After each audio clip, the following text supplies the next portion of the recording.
taken by the women? If not, the conditions applicable in this regard అని నేను ప్రశ్న వేసిన. దానికి ప్రభుత్వం సమాధానం, the loans availed by SHGs from banks and Srinidhi are eligible for interest subvention as per GO 27 dated 2/3/2015 up to a loan outstanding of rupees 5 lakhs. ఇది GO 27 by some. GO 27 ఇది. ఏం చెప్పింది అసెంబ్లీలో నేను ప్రశ్న అడిగితే, వడ్డీ లేని రుణం మొత్తం మహిళలు తీసుకున్న మొత్తం డబ్బుకు వర్తిస్తుందా అంటే లేదు, 5 లక్షల రూపాయల వరకే వర్తిస్తుంది అన్నారు. అంటే ఈ ప్రభుత్వం ఈ సంవత్సరం 20,000 కోట్ల రూపాయలు వడ్డీ లేని రుణం ఇచ్చారు. ప్రతి గ్రూప్ ఎంత తీసుకున్నది? 20 లక్షలు, 30 లక్షలు. ఇప్పుడు బస్సు తీసుకుంటే ఎంత? 50 లక్షలు. ఎలక్ట్రిసిటీ పెడితే ఎంత? 1 కోటి రూపాయలు. అట్లా ఏ గ్రూప్ అయినా 20 లక్షలు, 30 లక్షలు ఇచ్చారు లోన్. మరి వడ్డీ లేని రుణం ఎంత వస్తుంది? 20 లక్షలు తీసుకుంటే 5 లక్షలకే వడ్డీ లేని రుణం. మిగతా 15 లక్షలకు 12.5% కాడికి బ్యాంకులకు మహిళలే వడ్డీ కట్టుకుంటున్నారు. అంటే ఆ మిగతా 15 లక్షలకు ఏడాది నెలకు 15,000 రూపాయల వడ్డీ అవుతుంది. కానీ బడ్జెట్లో ఏం చెప్తున్నారు? 1,00,000 కోట్ల రూపాయల వడ్డీ లేని రుణం ఇస్తున్నాము అని బడ్జెట్లో చెప్పిండ్రు. అంటే వాళ్ళు తీసుకున్న మొత్తం డబ్బుకు వడ్డీ లేని రుణం ఇస్తే మీరు చెప్పింది నిజం, ఇస్తున్నది 5 లక్షలకు, కానీ చెప్తున్నది మొత్తానికి. అంటే నిజానికి 20,000 కోట్లు ఈ ఆర్థిక సంవత్సరంలో మహిళలకు అప్పిస్తే వడ్డీ లేని రుణం వర్తించేది 4,000-5,000 కోట్లకు పెంచదు. మిగతా 15,000-16,000 కోట్లకు మహిళలు 12.5% ఇంట్రెస్ట్ వాళ్ళే కట్టుకుంటున్నారు. అంటే అసెంబ్లీ సాక్షిగా ఈ రాష్ట్ర ప్రభుత్వం ఈ రాష్ట్రంలోని మా అక్క చెల్లెలను మహిళలందరినీ కూడా దారుణంగా మోసం చేస్తా ఉంది, అబద్ధాలు చెప్తా ఉంది. బడ్జెట్ స్పీచ్ లో కూడా అబద్ధాలు చెప్తున్నారు. నేను ఉత్తగా చెప్తలేను. అసెంబ్లీలో ఈ ప్రభుత్వం ఇచ్చిన సమాధానం, ఈ సంతకం కూడా చూడండి కింద, ఈ సమాధానం ఇచ్చింది సీతక్క గారు. అసెంబ్లీలో ప్రభుత్వం తరఫున సమాధానం ఇచ్చారు. అంటే మహిళలకు 1,00,000 కోట్ల వడ్డీ లేని రుణం అనేది బోగస్ మాట, అబద్ధపు మాట అసెంబ్లీలో ఈ ప్రభుత్వం చెప్పింది. నంబర్ 1.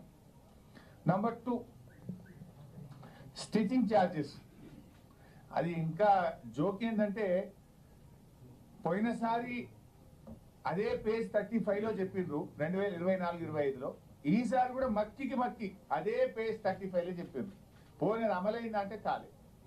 ఏంటిది?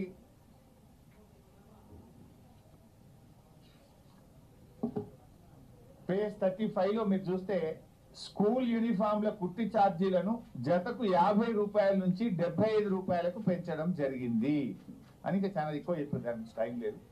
ఈసారి కూడా మీరు చూస్తే ఇది ఈ సంవత్సరం బడ్జెట్ బుక్, ఇందులో కూడా ఏం చెప్తారంటే, స్వయం సహాయక సంఘాలకు పాఠశాల విద్యార్థులకు యూనిఫామ్లు కుట్టే బాధ్యత అప్పగిస్తూ కుట్టు ఛార్జీలను 75 రూపాయలకు పెంచడం జరిగింది.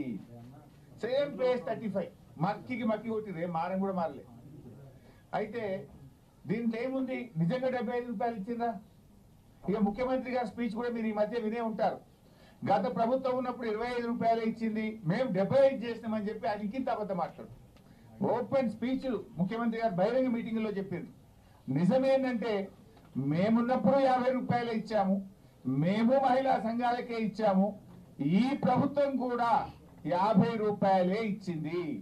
నేను ఇప్పుడు కూడా డౌట్ వచ్చి మా పల్లా రాజేశ్వర రెడ్డి గారు కూడా వాళ్ళ ఎంఈఓకి ఫోన్ చేసిండ్రు, నేను కూడా మా ఎంఈఓకి ఫోన్ చేసిన, కొత్త ప్రభాకర్ అన్న కూడా వాళ్ళ దుబ్బాకి ఎంఈఓకి ఫోన్ చేసి అడిగిండు, ఏంది భయ్ మీరు 50 రూపాయలు వచ్చినాయా 75 రూపాయలు వచ్చినాయా అని అడిగితే వాళ్ళు స్పష్టంగా చెప్పింది ఏంటంటే 50 రూపాయలే వచ్చినాయి సార్, 75 రూపాయలు రాలేదు అని స్పష్టంగా చెప్పడం జరిగింది. అంటే దీన్ని బట్టి స్టిచ్చింగ్ ఛార్జీలు ఈ రాష్ట్రంలో ఏ మహిళా సంఘానికి కూడా ఈ రోజుకు 75 రూపాయలు రాలేదు, వచ్చింది 50 రూపాయలు మాత్రమే.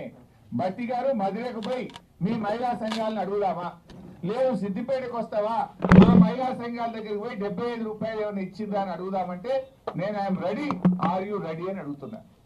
ఇచ్చింది 50 రూపాయలు, 75 రూపాయలు ఇచ్చినామని 2 బడ్జెట్లలో కూడా చెప్పుకున్నారు. ఇది శుద్ధ అబద్ధం. ఇది మహిళా సంఘాలను, మా అక్క చెల్లెలను ఈ ప్రభుత్వం దారుణంగా మోసం చేస్తుంది. ఎందుకంటే ఇప్పుడు అక్క చెల్లెళ్ళు బట్టి గారి ప్రసంగము విన్నారు, నేను మాట్లాడుతున్నది వింటున్నారు. సో నేను చెప్పేది తప్పైతే మమ్మల్ని శిక్షిస్తారు, మీరు తప్పు చెప్తే మిమ్మల్ని శిక్షిస్తారు. మీరు చెప్పడం మహాలక్ష్మి మాది మహిళల కోసం అని పెద్ద పెద్ద మాటలు చెప్తున్నారు, కానీ ఇలా వడ్డీ లేని రుణాల్లో మహిళలకు మోసం, స్టిచ్చింగ్ ఛార్జెస్ లో కూడా మహిళలకు మోసం చేస్తున్నారు. ఇక మూడో విషయం, పేజ్ 20